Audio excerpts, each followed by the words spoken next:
Bonjour Fleur Pellerin, cela Bonjour. fera demain un an l'attaque contre Charlie Hebdo, attaque meurtrière, puis il y a eu Montrouge, puis il y a eu Hypercacher. Un an après les attentats, vous êtes toujours Charlie. Oui, ce qu'on appelle être Charlie, je crois que c'est un sursaut, le fait de se lever et de défendre, ce qui fait la nation française, ce qui fait ses valeurs, ce qui fait, ce contrat, par lequel, les Français décident de constituer une nation. C'est ça, l'esprit Charlie et moi je pense qu'il est, plus que jamais vivace. Je pense qu'il est plus que jamais, aujourd'hui d'actualité de défendre la liberté d'expression, la liberté de création, de défendre la liberté d'impertinence, C'est ce que vous disiez que hier, symbolise l'année Charlie. dernière, un mois après les attentats, hein, vous disiez la liberté d'offenser.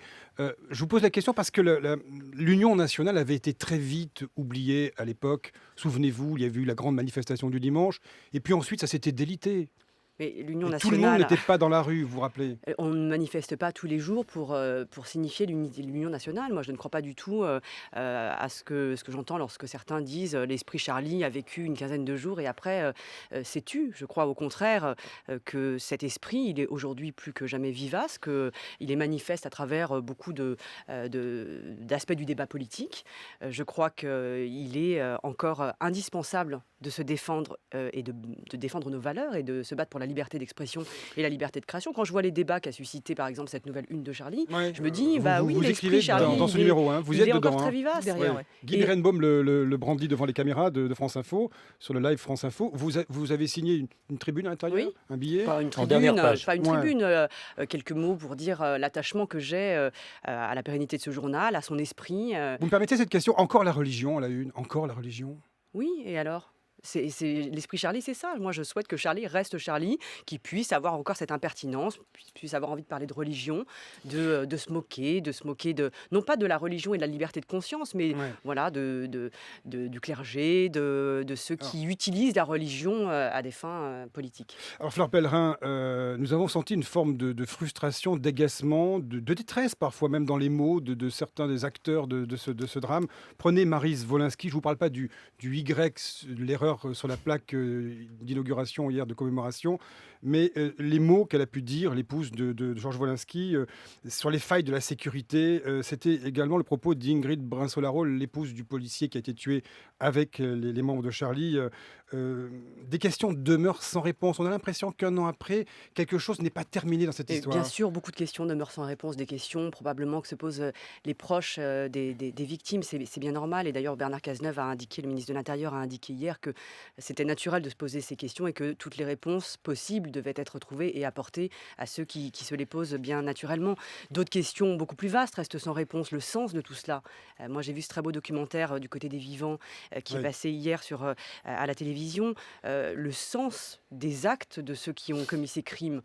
Tout ça n'a pas de réponse simple, hein. Et donc c'est normal que des questions restent et qu'elles soient posées notamment par ceux qui sont les plus proches des victimes. Que dit la ministre de la Culture sur la déchéance de nationalité désormais qui serait étendue? Ça reste en discussion à venir pour tous les auteurs des attentats. C'est voulu par le chef de l'État.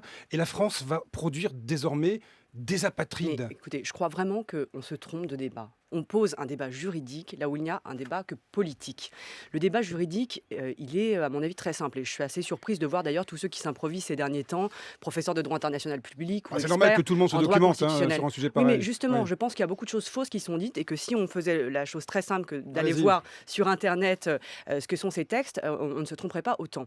Donc ce débat, il n'est pas juridique. Pourquoi? Parce qu'en réalité, aucun des textes qui sont cités ces derniers jours n'interdit de produire Oui, des d'accord, mais il est apatrides. symbolique le débat. Aucun, justement, Hmm. il n'est pas juridique. Donc aucun de ces textes, que ce soit la Déclaration universelle des droits de l'homme de 48, que ce soit les deux conventions de l'ONU qui définissent le statut des apatrides ou qui visent à réduire le nombre de cas d'apatridie de La 54 et France de n'a pas 61. ratifié à l'époque en 61, Mais d'accord, mais, peu importe que mais la bon, France est un pays des droits de l'homme, elle respecte des instruments internationaux, même si elle ne les a pas ratifiés formellement ou signés. Mais ce qui est important, c'est qu'aucun de ces textes n'empêche de produire des apatrides. Et la raison, d'ailleurs, c'est que la Convention de 1954 prévoit le statut des apatrides. Donc, c'est elle prévoit bien que cette situation est possible. Donc, le débat, il n'est pas juridique. Quand vous regardez la Convention de 61, par exemple, elle dit dans un article 8 que ouais.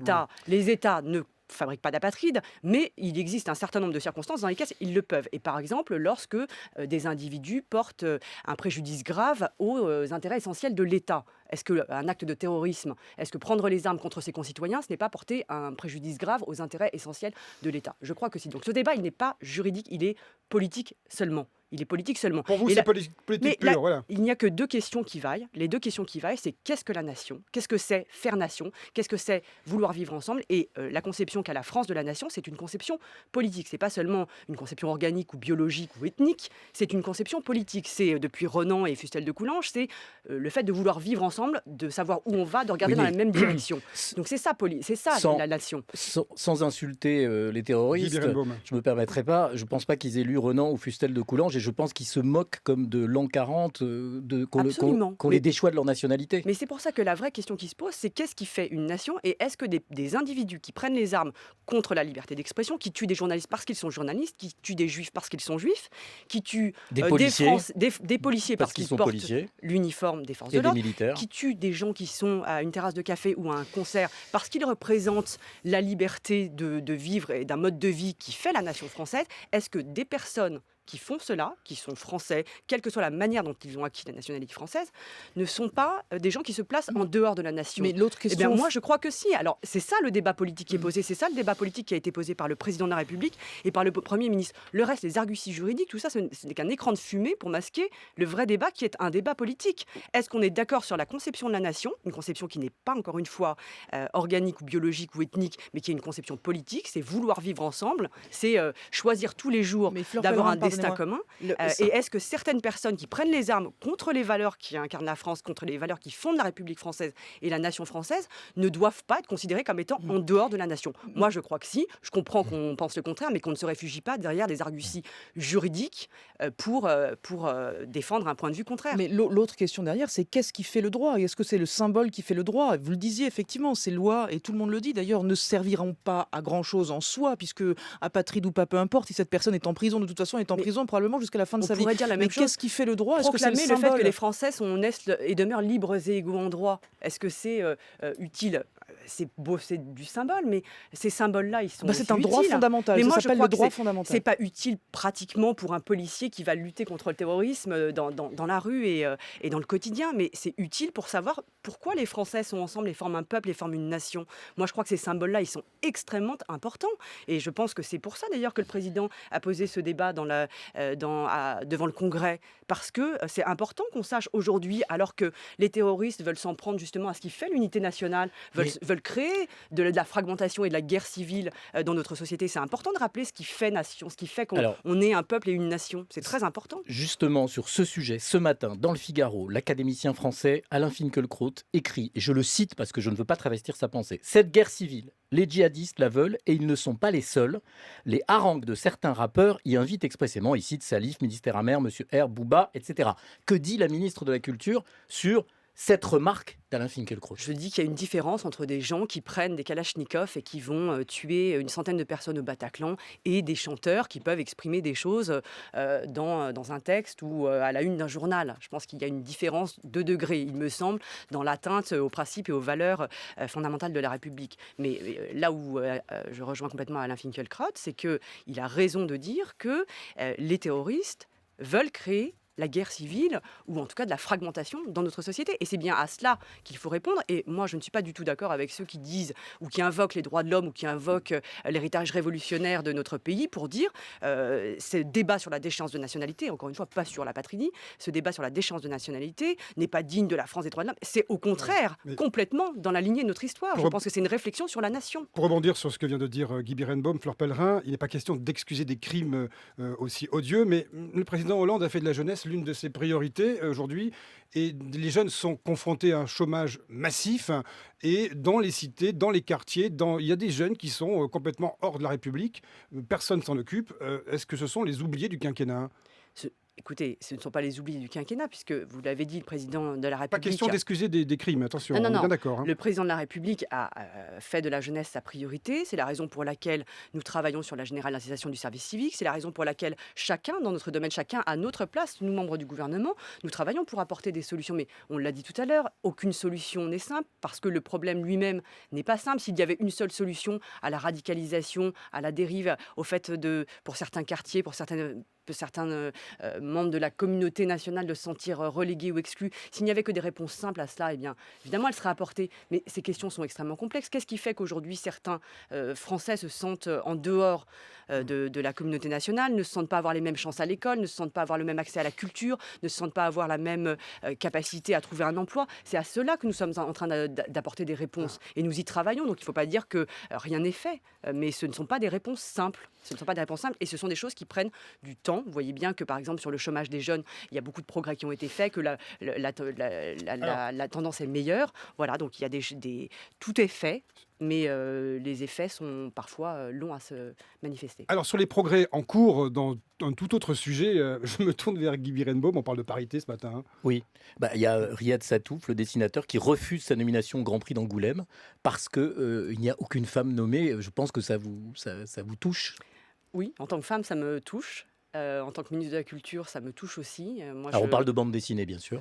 Oui, enfin, on parle de bande dessinée comme on pourrait parler de musique classique, de direction d'orchestre, de beaucoup de choses. Moi, c'est vrai que je suis très préoccupée par cela, pas par militantisme, hein, mais parce que je considère que la culture doit être exemplaire en matière de parité, de représentation de la diversité aussi, et que le compte n'y est pas tout à fait. Donc, quand je vois, c'est vrai, un grand prix qui récompense toute une carrière ou qui récompense une trajectoire, je me dis que c'est quand même un peu étonnant, même si probablement les femmes sont sous-représentées parmi les auteurs de bandes dessinées, qu'on n'ait pas trouvé sur 30 noms, un seul nom de femme à honorer, dont la Donc vous carrière sera soutenez Riyad honorée. Satouf.